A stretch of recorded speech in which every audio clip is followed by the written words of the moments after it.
시청자 여러분 안녕하십니까? 5월 2일 화요일 JCM 모닝뉴스입니다. 울산시가 행정안전부가 발표한 올해 지방자치단체 합동평가에서 특광역시 가운데 1위를 차지했습니다. 울산시는 정량평가에서 목표 달성도 92.3%, 정성평가에서 우수 사례 6건이 선정되면서 지난해에 이어 올해도 최우수 평가를 받았다고 밝혔습니다. 정성평가에서는 디지털 전환 대응과 공공저작물 개방, 폐합성수지 재활용 제품 활용 등의 우수 사례로 선정됐습니다.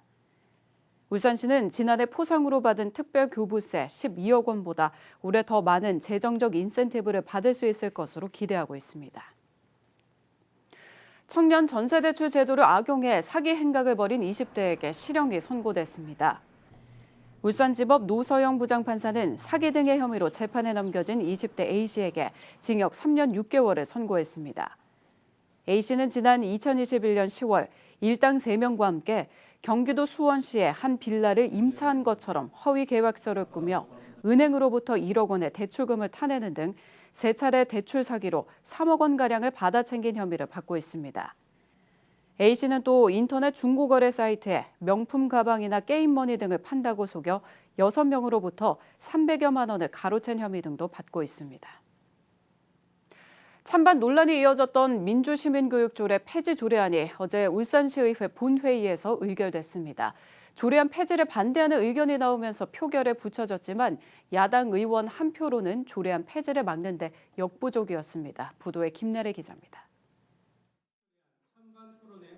찬반 논란이 계속돼 왔던 민주시민교육조례 폐지 조례안과 관련해 울산시의회에서 찬반 토론이 진행됐습니다. 여야 의원 간 치열한 격론이 펼쳐졌습니다. 민주당 손명희 의원은 민주시민교육 조례를 두고 울산 시민을 찬반으로 분열시키는 것은 울산시를 바다로 침몰시키는 것이라고 지적했습니다.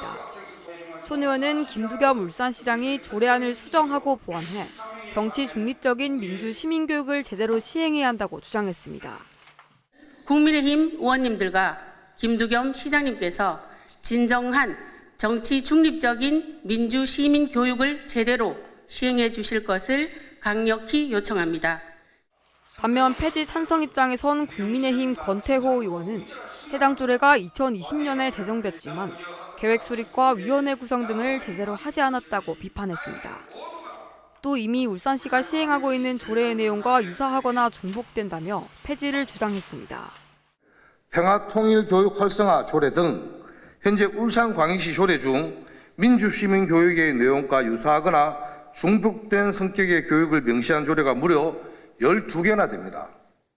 민주시민교육 조례 폐지 조례안은 결국 표결에 붙여졌고 전체 시의원 22명 가운데 20명이 찬성했고 1명은 반대, 1명이 기권하면서 가결됐습니다. 민주당 의원들이 다수 의석을 차지해 지난 7대 시의회에서 만들어졌던 민주시민교육조례. 사실상 제대로 시행되지 못한 채 사라지게 되면서 여야 간의 갈등만 심화시키는 대립적인 정책으로 전락했습니다. JCN 뉴스 김나래입니다. 울산경제자유구역청이 어제부터 내일까지 아랍에미레이트 두바이에서 개최되는 2023 세계 프리존 기구 연례회의에 참가합니다. 올해 9회째를 맞는 연례회의는 세계무역 2.0 지역 번영을 이끄는 신뢰 생태계를 주제로 다양한 산업 분야의 기업들에게 성장 기회를 제공하기 위해 개최됩니다. 울산경제자유구역청은 2021년 5월 국내 경제자유구역청 중 5번째로 세계 프리존 기구에 가입한 이후 첫 대면 행사에 참가하는 만큼 울산의 세계적인 기업과 우수한 산업 인프라를 집중 홍보한다는 계획입니다. 울주군은 내일 상북면을 시작으로 17일까지 주민과의 대화에 나섭니다. 주민과의 대화는 이순걸 울주군수가 직접 12개 읍면을 순회하며 지역 현안에 대한 주민 의견을 청취하게 됩니다. 울주군은 주민과의 대화에서 나온 건의사항은 부서 검토를 거쳐 내년 예산 편성에 반영할 계획입니다. 울산시가 여름철 기온 상승과 사회적 거리두기 완화에 따른 감염병 증가에 대비해 2023년 하절기 비상방역 근무 체계를 운영합니다. 울산시와 각 구군 보건소에 비상방역대책 상황실을 설치해 평일 오전 9시부터 오후 8시, 주말엔 오전 9시부터 오후 4시까지 비상근무 체계를 실시할 예정입니다. 여태익 시민건강국장은 수인성 식품 매개 감염병이 집단 발생할 경우 의료인과 증상 발현자는 보건소에 즉시 신고해 줄 것을 당부했습니다. 울산시가 국세청이 실시하는 종합소득세 대상자의 소득세 납부일에 맞춰 어제부터 이달 말까지 종합소득세, 개인지방소득세 합동신고 창구를 운영합니다. 창구는 울산 지역 세무서와 각 구군에 설치되며 한 자리에서 종합소득세와 개인지방소득세를 모두 납부할 수 있습니다. 납세 대상자의 경우 이달 말까지 관할 합동신고 창구에 방문 신고하거나 우편 전자신고 중 선택해 신고 납부하면 됩니다. 5월 한 달간 울산몰과 울산 페달에서 다양한 할인 행사가 진행됩니다. 울산시는 전국 단위의 대규모 할인 행사인 대한민국 동행축제와 연계해 울산몰과 울산 페달에서 할인 행사를 추진하며 울산몰 신규 고객과 첫 구매 고객에게는 할인 쿠폰을 지원한다고 밝혔습니다. 이용 방법은 울산페이 앱에서 울산몰에 접속한 후 별도의 회원가입 없이 생활용품과 건강식품 등을 구매할 수 있습니다. 한편 울산몰은 울산시의 사업자 주소를 둔 소상공인이 재화와 서비스 등을 판매할 수 있는 오픈마켓으로 2020년부터 운영되고 있습니다. 5월 가정의 달을 맞아 울산 안전체험관과 지역 곳곳에서 관할 소방서가 주최하는 가족안전 119 체험 행사가 열립니다. 어린이날인 오는 5일에는 울산 안전체험관과 태화강 국가정원 야외공연장, 북구청 광장 등에서 119 체험 행사가 열리고 오는 13일에는 울산과학기술원 스포츠센터에서 오는 24일부터 28일까지는 울산대공원 남문광장에서 각각 119 체험 행사가 이어집니다. 행사장에서는 소방관과 소화기 체험은 물론 소방차 탑승과 심폐소생술도 체험할 수 있습니다.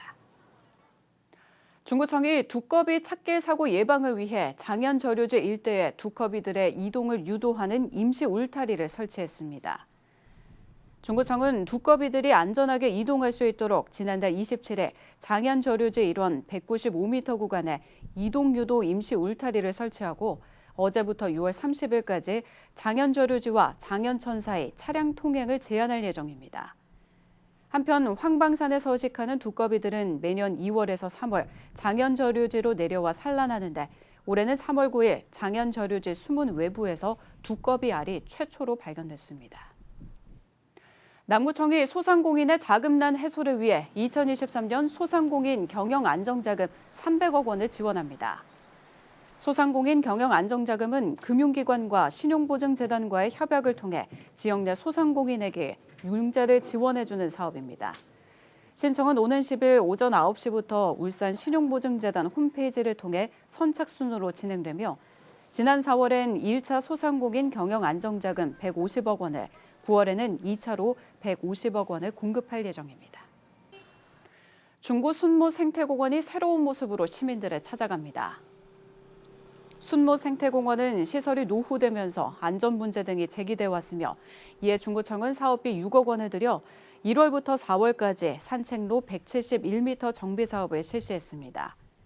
또 주민들이 편리하게 생태공원을 이용할 수 있도록 산책로 주변에 경관 조명과 그늘막 4동, 의자 10여 개 등을 설치해 주민들의 휴식 공간을 조성했습니다. 울산경찰청 내 모든 경찰서에서 어제부터 법률 지식이 부족한 민원인들을 위한 수사민원상담센터가 운영을 시작했습니다. 수사민원상담센터엔 경제범죄수사관과 변호사가 함께 근무하며 민원인의 고소고발에 대한 법률 상담을 무료로 진행할 예정입니다. 변호사 상담일은 남부경찰서의 경우 매주 월요일부터 금요일까지, 울주와 북부경찰서는 월요일, 중부경찰서는 목요일에 이뤄질 예정이며 상담 시간은 오후 1시부터 4시까지입니다. 울산소방본부가 오늘부터 20일까지 여름철 물놀이 사고에 대비해 시민의 안전을 확보하기 위해 119 시민수상구조대에 참여할 자원봉사자를 모집합니다. 활동기간은 올해 7월부터 8월까지며 각 소방서에서 응급처치법과 수상인명구조법, 예방순찰요령 등을 교육받은 후 진화해수욕장과 일산해수욕장 일원에서 활동하게 될 예정입니다. 울산 시민 누구나 지원 가능하며 선정되면 익수사고자 방지, 안전조치와 응급처치 활동을 하게 됩니다. JCN 모닝뉴스를 마칩니다. 함께해 주신 여러분 고맙습니다.